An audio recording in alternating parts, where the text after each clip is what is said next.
This is the Whole Care Network.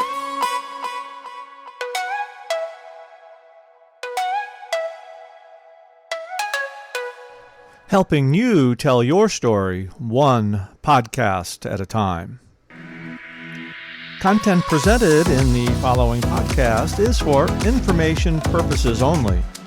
Views and opinions expressed in this podcast are solely those of the host and guest and may not represent the views and opinions of the Whole Care Network. Always consult with your physician for any medical advice, and always consult with your attorney for any legal advice. And thank you for listening to the Whole Care Network.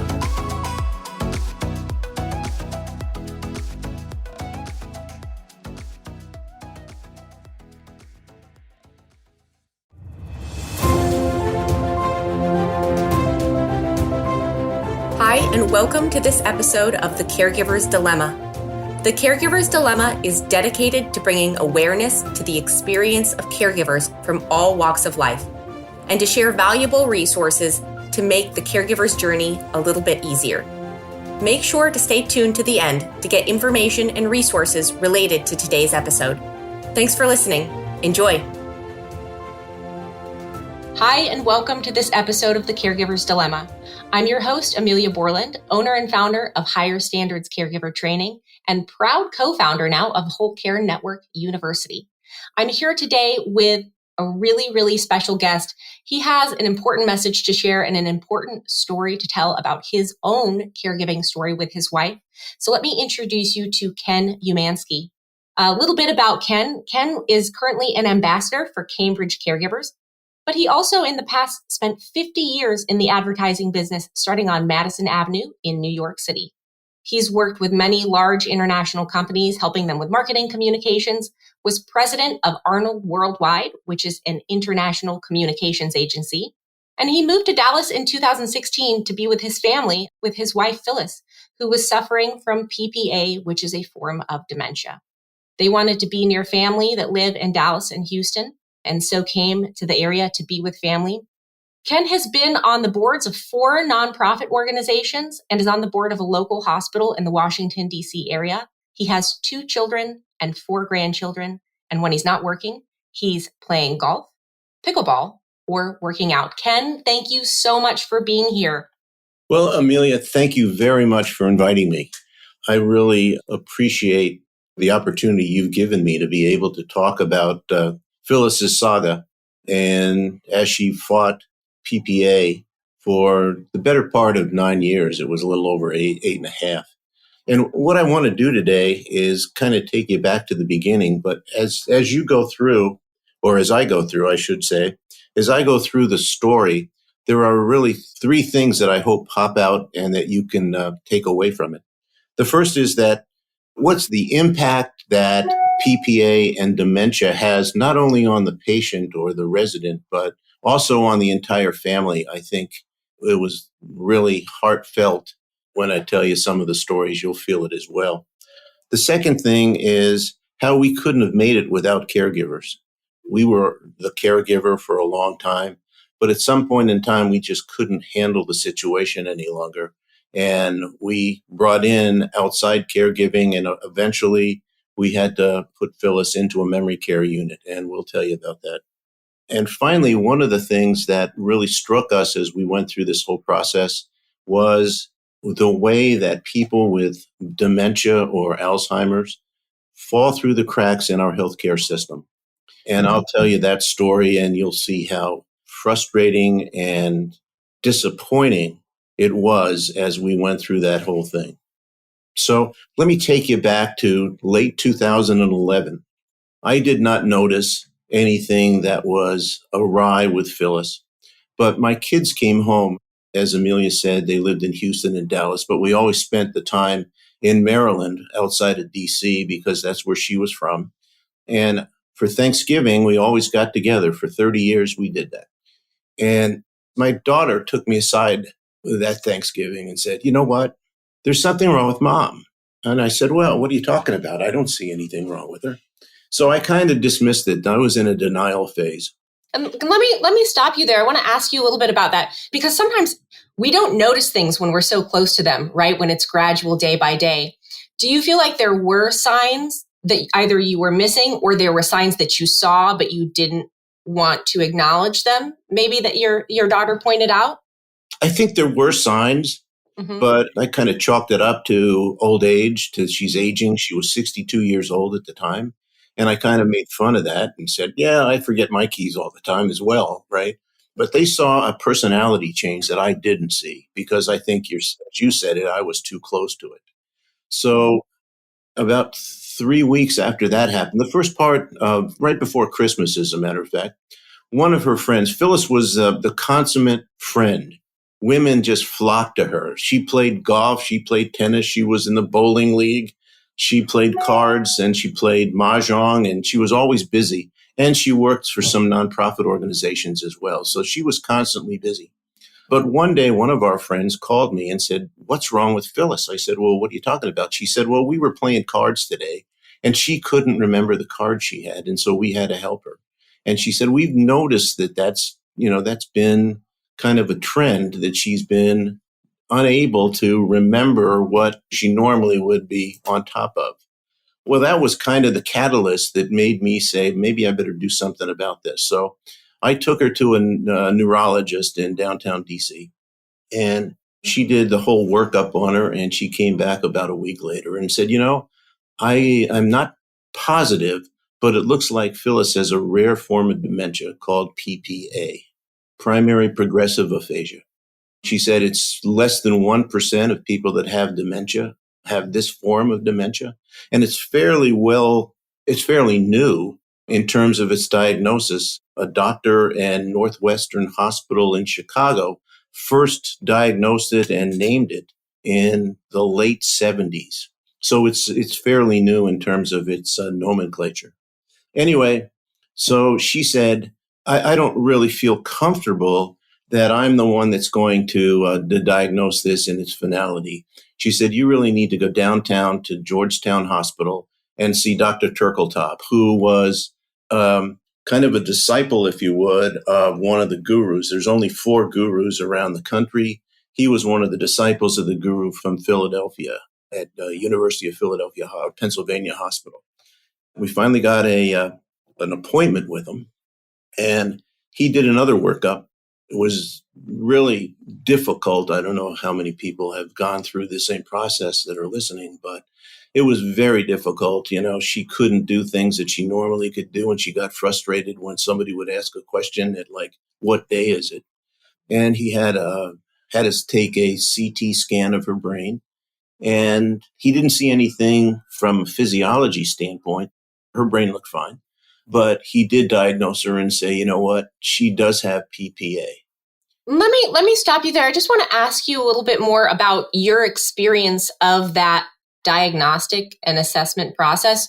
Were you actually there with her while she was trying to complete some of the tasks that they were giving her to complete, and while she was, having difficulty with those tasks? Or were you outside in a waiting area, kind of waiting to be told what was happening? No, I was an integral part of it. I sat through every one of them and watched what was going on. And it was really depressing, to tell you the truth. I mean, you could see that her brain was not working the way it had been in the past. And finally, he said to us, this is a progressive disease. There is no cure for it. There are really no treatments for it at this point in time. But here's what you could expect. And he said it will progress through these various stages. I can't tell you how long each stage is going to be. But he recommended a book. The book was by Kimberly Williams Paisley. I don't know if you know who she is. She is the wife of Brad Paisley, the West Country singer. Mm-hmm. And her mother had PPA.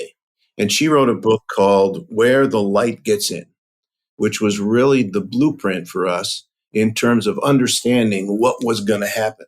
Because when it first happens, you don't really understand the magnitude of what's going to happen and how long it's going to take and what it's going to do in terms of your family. Yeah, I don't think it's possible to. I mean, really and truly to have that understanding from just a moment of being diagnosed to really knowing what that journey is going to look like and how it's going to feel. Yeah. Even as a healthcare provider, having watched people progress through all kinds of dementia from beginning to end, it's not the same as being the family member who is going through that journey. It's just nothing could prepare you for that, really. Well, the other interesting thing about it is she never said, why me? Why am I getting this? She was one of 4 sisters, and the other sisters are fine, still are fine. Why was it her? She's the middle sister. Why did this happen to her? She never said that.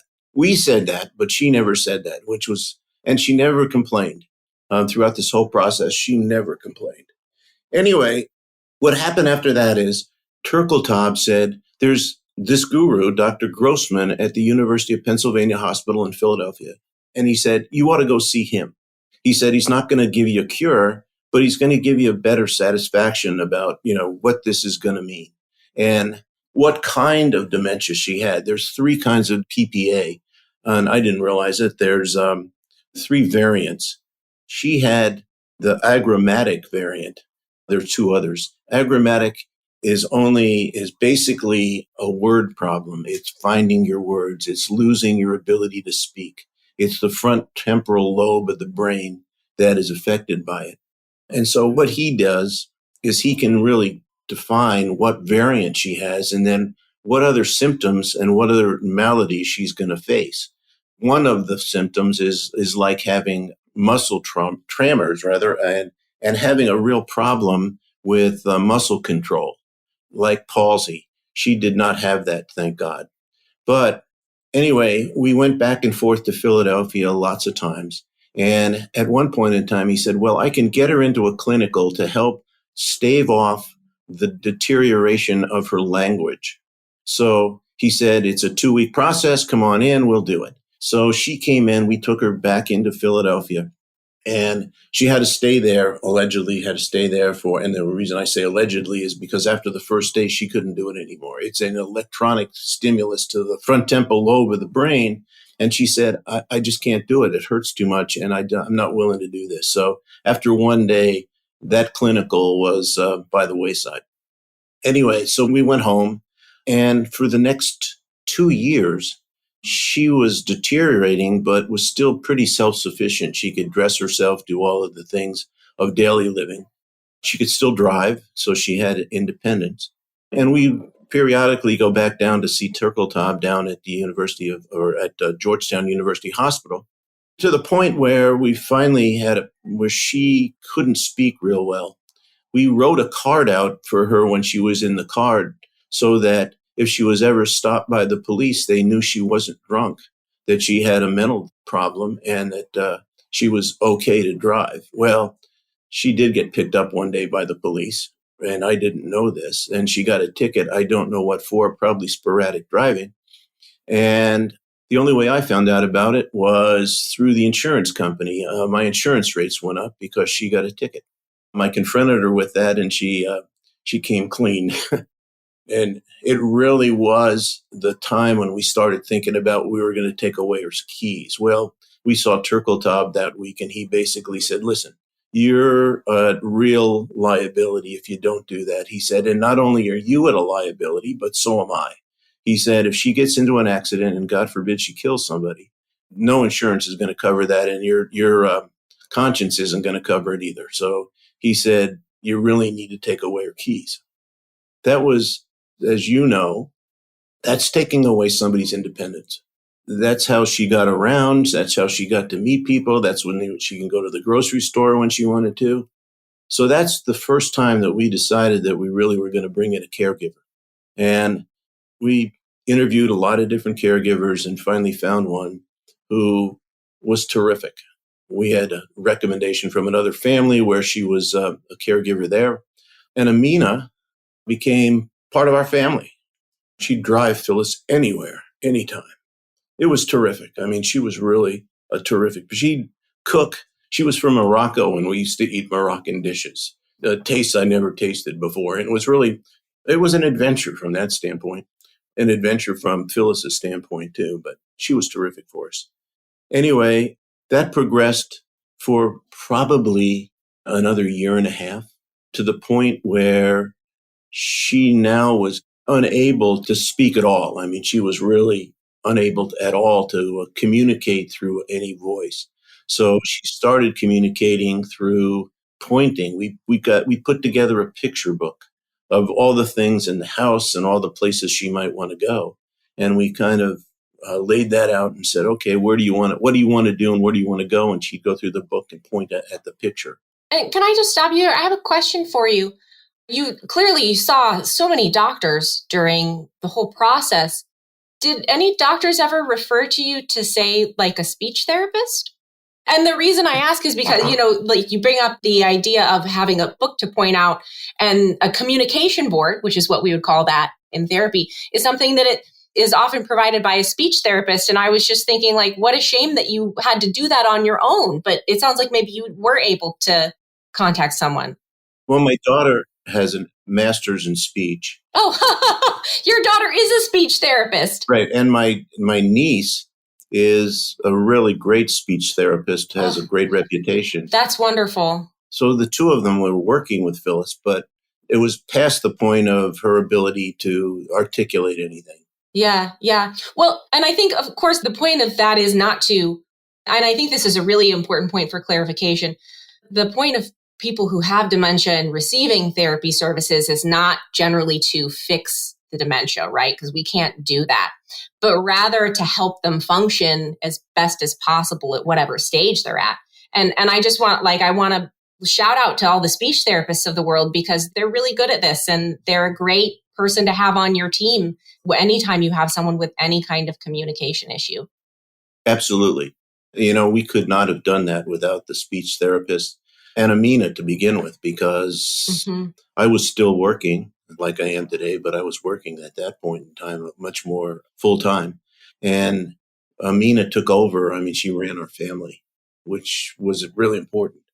Anyway, so at that point in time, we had to make a decision. What are we going to do? And our kids down here in Texas started putting pressure on me to say, really, we want to come down here. We want you to come down here and be near mom. So in December of 2016, we took the plunge and came down here to Dallas and moved into an apartment, a 2-bedroom apartment. What was that transition like? What was it like for you? And, as much as you can, what was that like for Phyllis? Because it's not just about, I think sometimes as adult children, we have this idea that our parents should always just be able to up and move and come be near us as they get older. And as an adult child, I understand that perspective because I feel that way sometimes. But also, you're people who have your own lives and your own social circle and your own routines. And that's not something that's necessarily easy to do, especially sometimes when someone has dementia, because that sudden change can be really disruptive. So what was that experience like of moving across the country? You bring up a good point, and that is the change in environment can be very disruptive, but more importantly, it could change her personality. The doctor warned us of that. So we took the risk. Rather than making her feel like she was losing her environment, we changed a lot of the environment when we moved into the apartment. It was all the same furniture, the same pictures and things like that. So she felt a little bit more comfortable. And being around her daughter and son and grandkids kind of made up for it, because that was very important to her. I had to give up all our friends, all my friends, all the things I did in Washington, and moved down here. Luckily enough, we'd lived in Dallas probably 20 years before. We had friends down here. I knew a lot of people. So it was like old home week from that standpoint. Well, that's good. Because I imagine, you had a support system. You had a support system back in Maryland as well. We did. And what was that like for you as a caregiver? I wonder of course, you have a support system here with your family in Dallas, right? But what was it like for you to have that change in support system? Well, let me just talk about Amina. She was really our support, a big part of our support system as a caregiver. And at one point in time, she offered to come move down here with us. Wow. And we said we didn't want to take that responsibility. We didn't know how long Phyllis was not going to have to go into, a memory care center. There was a lot of back and forth decision making. And we finally said to Amina, really, you can't do that. It wouldn't be fair to you. She said she didn't care, but we ultimately made that decision that she didn't come with us. And the other support system was all her sisters lived in Washington. Her mother lived in Washington. So it was tough to make that decision, but we did. And she was fine. She handled it real well. And the way we handled it was we did not have her involved with any of the moving, the physical moving. So my daughter came up, took her on an airplane, and came down to Dallas a week before we actually moved. And my sister-in-laws and myself moved our house. And I got on an airplane, came down here to Dallas, and the truck arrived about a week and a half later, and we moved into a 2-bedroom apartment here. But it was pretty furnished because she was living with my daughter at the time. Anyway, so this is a whole new environment, a whole new life for her and for me. And things were going pretty smoothly for the first 3 months. So January and February and March of 2017, things were smooth. She deteriorated even further at that point in time. She started having the inability not to walk. She could walk, but it was slowly, and she realized that her muscles were starting to deteriorate. At the same time, we had a neurologist down here, a different neurologist who had conferred with Grossman and Turkeltaub and took up the mantle of helping with the drugs that Phyllis now was on. And she said there's anxiety here, so she was put on Lexapro. And anytime Phyllis got a little more anxious, there was more Lexapro, to the point where she was taking 200 milligrams of Lexapro a day, which is a lot, especially when I tell you something that happened in the future. She ended up becoming so agitated, this was in probably the end of April, that she tried to jump out of a car at 60 miles an hour. At one point in time, we used to go on the weekends, we'd go work out at a health club, and she'd get on the treadmill next to me, and I'd run and do my thing, and she'd run and do her, or walk and do her thing. And then she'd go lift, and about 45 minutes of time. Well, one day, after 15 minutes, she gets off the treadmill and goes downstairs. I thought she was going to the bathroom. 20 minutes later, she had not come back upstairs. So I went downstairs and asked somebody to go into the bathroom. She wasn't there. She wasn't anywhere in the facility. So they put an APB out on her in the facility. She wasn't there. Well, for 45 minutes, we couldn't find her. There was a gate to this club, and I asked the guard at the gate, did she see somebody? Yes, I saw this lady maybe an hour ago walking out of here. It was Phyllis. She had walked out of the place, not told anybody, and started walking. She walked 1.5 miles, and I found her going in the wrong direction from our house. That was almost the straw that broke the camel's back to put her into a facility. What time of year was this? This was in April, late April. At least it wasn't in July. Right. I mean, not that obviously someone wandering is always terrifying, but I just had this picture in my mind of her wandering in Dallas in August, which if anyone's ever been to Dallas in August, it's brutal. Yeah, it is brutal. Well, I'm not sure she would have gone outside in the heat. Yeah. It was a beautiful day. And we finally said that we may have to do something soon. So Memorial Day weekend came around, and she had become a lot more agitated, to the point where one day I had to tackle her from going out of the front door without me. And I had to put an alarm on the door of this apartment, because at night I wasn't sure that she wasn't going to get up and walk away. So this was the Thursday or Friday before Memorial Day. We went to my daughter's house for lunch or for dinner. And she was really anxious, again, screaming in the car. Not her. Totally not her. We got out of the car. We went into my daughter's house. She couldn't sit still. She was running around the house. And finally, my son-in-law took her out on the sidewalk and started walking with her. So we called the neurologist, who was getting on an airplane when we got in touch with her. She was going to Europe. And she said, you need to talk to the psychiatrist. He needs to titrate her medicine. She said, if it gets too bad, you need to go to the emergency room.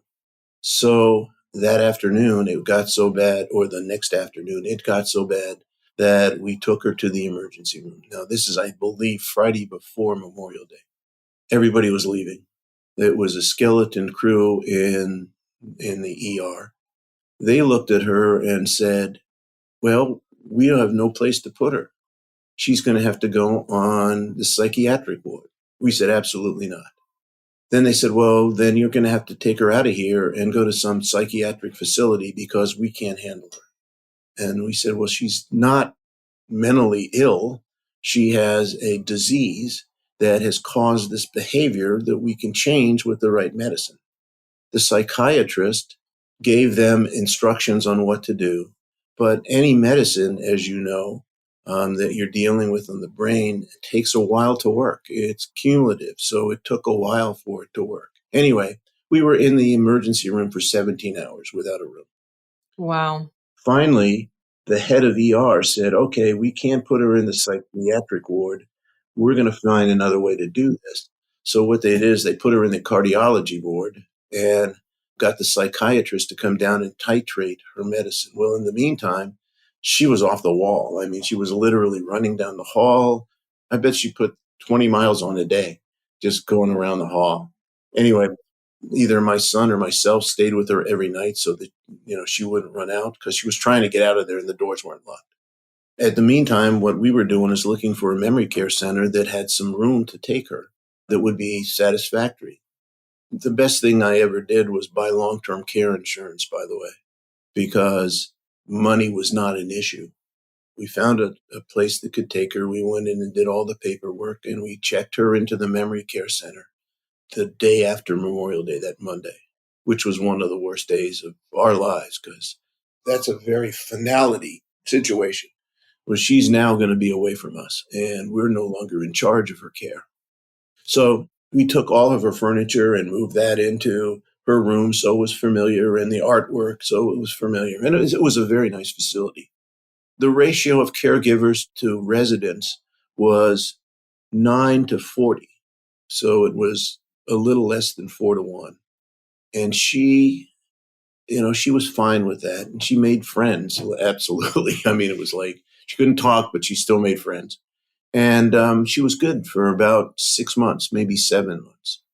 And then she started to deteriorate further, that she couldn't walk. She was in a wheelchair. Became incontinent. All of that really played havoc with her mental set. We couldn't know what she was thinking.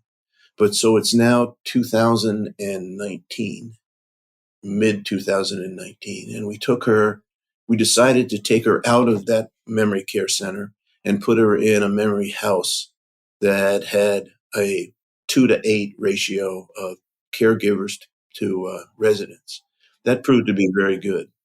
Okay. What prompted you to make that decision? Why did you feel like that setting would be better than the original memory care community where she was at originally? Well, she wasn't getting the care on weekends that we thought she needed. She would, the ratio was 9-40 during the week, and on weekends it was like 4-40. There was not a lot of caregivers out there. One of the interesting things we did, just as an aside, is we did a genetic test on the drugs that she could take. They give you good, better, best, and with good, that's fine, but don't take any of the best down here because there'll be bad reactions. Well, one of the drugs that she was told to stay away from, that study told us to stay away from, was Lexapro. The thing that had gotten so out of hand in the first place. Absolutely. Anyway, we the first place we put her, it was a great facility and the people were terrific, but they had a high turnover of caregivers. So the problem was there was the inconsistency. One day there was one caregiver and then there was another caregiver. And with dementia, that is very disruptive. Phyllis got tied into and very dependent on a caregiver. She's always had one caregiver, and now she was getting, caregiver of the day. Well, and that makes it a lot harder for both the caregiver and the person receiving care, right? Absolutely. Because in order to care for someone with dementia well, you really need to understand that person's habits, their routines, their triggers, because routine is everything in good care of someone who has dementia. It can make the difference between a good day and a bad day and a functional day and a totally non-functional day. So yeah, it can be really difficult if you're switching between new caregivers every day, and really challenging for the caregivers themselves because they're trying to learn a whole new person in one shift every day. And that's really, really challenging to do. That's exactly right. And one of the reasons we switched homes was because they had turnover, but not the same amount of turnover. So she had a caregiver that really, it was love at first sight. I mean, they were terrific. And at this point in time, she now can hardly get out of bed. She is, they used one of those lifters to get her into the wheelchair, to get her to the bathroom. I mean, she had really declined, but they were great for her. That was 2019. 2020 came along, and what happened? But we all know COVID. And so they closed the facility to us. We could not see her. This was January of 2020. So we used to go to they had a big glass door in the back of the facility, and they'd bring her around on a wheelchair. But you could see on her face, well, why aren't you coming in? What's wrong? Anyway, she deteriorated even further, and in mid-June, June the 15th, I guess it was, I get a call in my office at the time that you better get here. We don't think Phyllis is going to make it much longer. So I rushed out of the office, came out there. Well, she made it 4 other days, and she died on 2020 on June 19th. But it was a long process. There's so much that we could talk about here, right? I mean, that time in particular, and we should, if you want to, talk about what that experience was like as a family member who couldn't get to their loved one during COVID. And I think I want to preface this bit of the conversation with understanding that at that point in time, there were no good choices. No, there weren't. There just weren't any good choices. I really believe that everyone did the best that they could with what they were told to do and what was given at that time, by and large. There just weren't good choices. No, there were not. But what was that like for you? Did you have a sense, before the quarantine happened, did you have a sense that Phyllis was approaching the end of her life at that time? Not at that time. And I visited her every day, not a day that I didn't. And there was no sense that she was deteriorating to the point where death was imminent. Mm-hmm. And we couldn't visit her for that. It was almost a 5-month period in time, a little over a 5-month period in time. She deteriorated before our very eyes, but we weren't there to see it. It was through the window, which made it very difficult.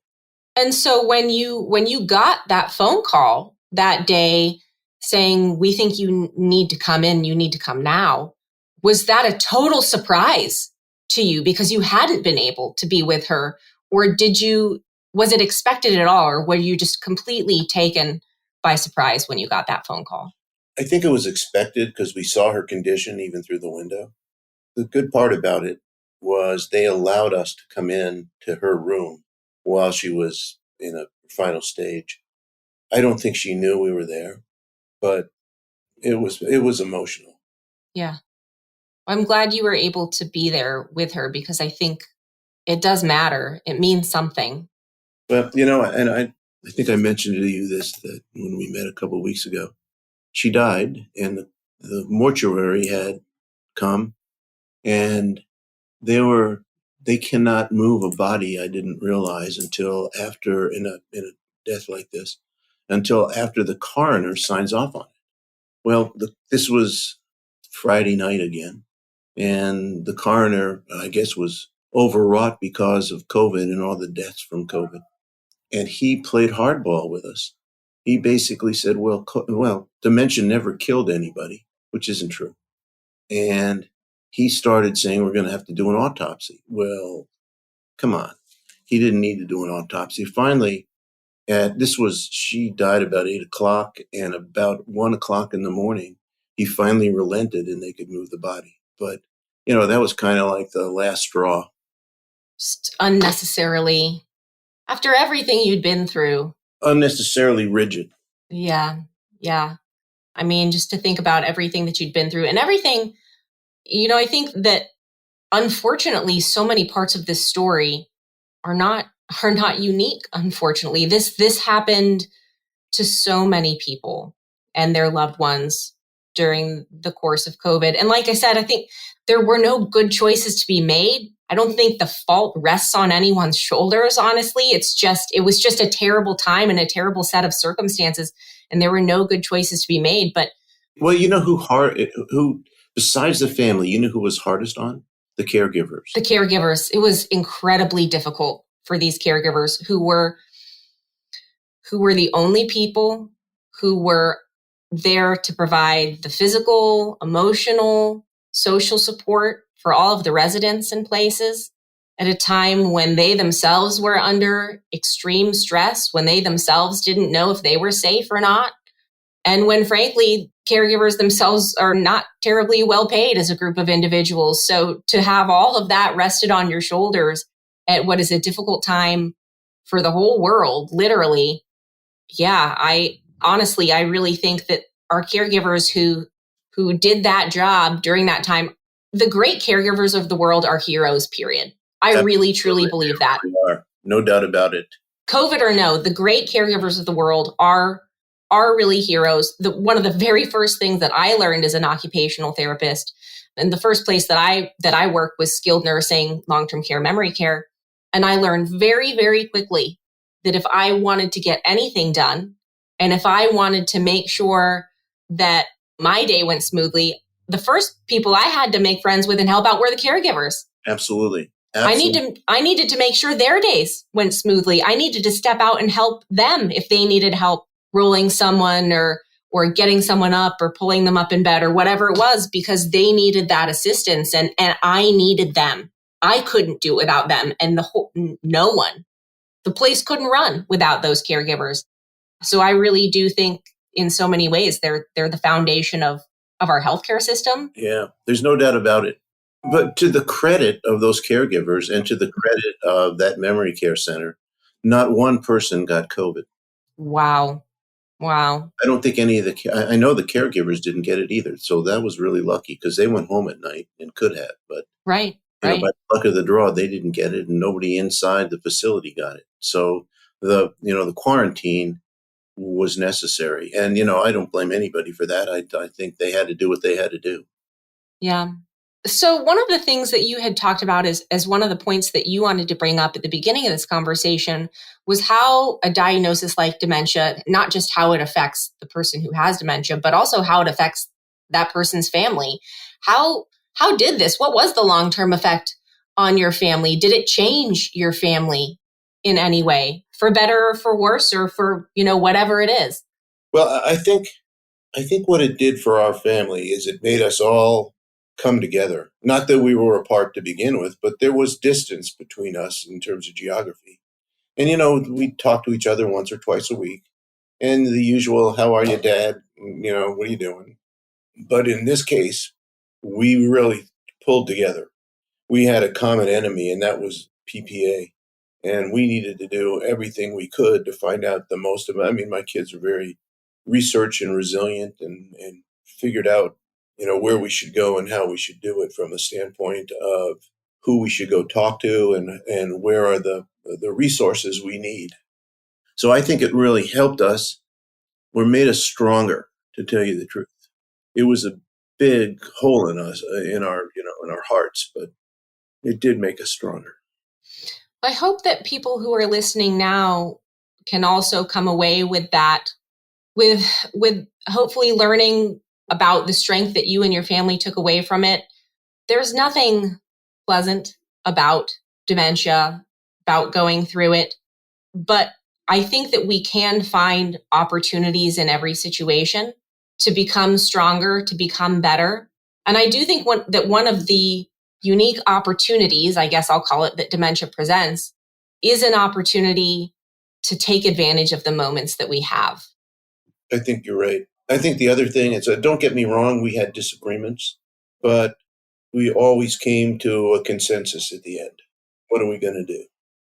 Like moving to Dallas, there was a lot of friction in our relationship at that time because that's not something I wanted to do. And it was definitely something they wanted. And it took a while for me to come to that conclusion that was probably the best thing we could do. Do you still feel like that was the best thing? Are you happy now long term with that decision? I am. Yeah, I'm glad to be down here. I'm near my kids as well. And I have a life down here, so it's been fun. I have a significant other again, and we're about to move in together. So that's what the world keeps turning. It does keep turning. It really and that's okay. Actually, it's the way it is. That's great. The world keeps turning. Yeah, but there's still a hole in my heart. We were married for 47 years. There's no way you can replace that person. Yeah. We got married at 12. No, that's not. That's so funny. So I've been married almost 19 years coming up this August. And so people will often look at me and ask, did you get married when you were 16? Right. Not quite. Not quite. Right. But I was pretty young. Younger than I would recommend. It just happened to work out. But yeah, I mean, I think that's another important thing to acknowledge. You allowing the world to keep turning doesn't mean that you don't value the relationship that you had or that person isn't still part of you. I mean, nothing can really change that. Nothing could ever replace what Phyllis was to you and is to you. Absolutely. Before we wrap up, I want to ask you, are there any other takeaways that you would want someone, maybe who's just starting their journey with a loved one who has dementia? What's one thing that you would tell them to help them find their way? Be supportive. There are times it is very frustrating. It's times you ask somebody to do something or say you can't do that, and they do it anyway because their brain is not functioning. But just be supportive and forgiving, and it's a very trying time for everyone. Well, I have one last question for you. Oh, wait, were you going to say something? Well, I wanted to put a plug in, if I could, for Cambridge Caregiver. So this is a company that has 175 caregivers here in the Dallas-Fort Worth area and about to open in San Antonio. And they are top of the line. So if anybody needs care at home, they also have 4 different facilities. Cambridge is a place to call. If you want to call me, I'd be glad to talk to you about it. All right. Awesome. Well, thank you for that. Before we wrap up, I have one last question for you. Sure. I said that before, but I didn't mean it. Now I mean it. And that is... You can have 2 questions if you want. I can have 2. It's my show. I have as many questions as I want. So there. I always like to ask every guest who's on to share with us one song that you find to be inspirational, motivational, that makes you happy. Because I think, especially when we're having our hardest days, music can be an amazing way to turn it around and give us a different perspective and help us through whatever thing we're going through at that moment. So what is your recommendation for a caregiver who maybe is having a tough day? What's your song for them? Well, the song that we used to play for Phyllis, and I think it motivated her, was Katy Perry's Roar, because it was all about the ability to pick yourself up and not feel too sorry for yourself and face the day. And that was the motivational piece that we used to that we thought and knew, not only for her, but for us, because after a while, we needed the motivation just like she did. That's such an amazing pick. And I think I told you earlier, I think half of my own personal motivational playlist is probably Katy Perry. She just has so much great stuff, and Roar is absolutely on there. So definitely, if you are having, you know what, it's a great song. If you're having a bad day, if you're having a good day, if you're having a day where you just don't feel like you can do it, you don't want to do it, give it a listen. See if it doesn't help you out. Absolutely. Because it always helps me. And it helped Phyllis. It did. It did help. It helped all of us. It really did. It walked away a little bit brighter. Well, Ken, thank you so much for sharing your time with me. Thank you so much for sharing your story and Phyllis's story and your family's story. I know that it is personal. Every story is personal. It's private. It's individual. And so I appreciate your willingness to share that with others in hopes of helping them along their journey. I appreciate that more than you know. So thank you so much for being here on the Caregiver Dilemma. Thanks for listening to this episode of the Caregiver's Dilemma. If you're a family caregiver, make sure you check out the resources and experts available to you at WCN University. WCN University is a one-stop shop for family caregivers to get reliable information from care experts to support their financial, social, physical, and spiritual well-being. WCN University also offers practical courses from licensed healthcare providers to help you more safely and successfully care for your care partner.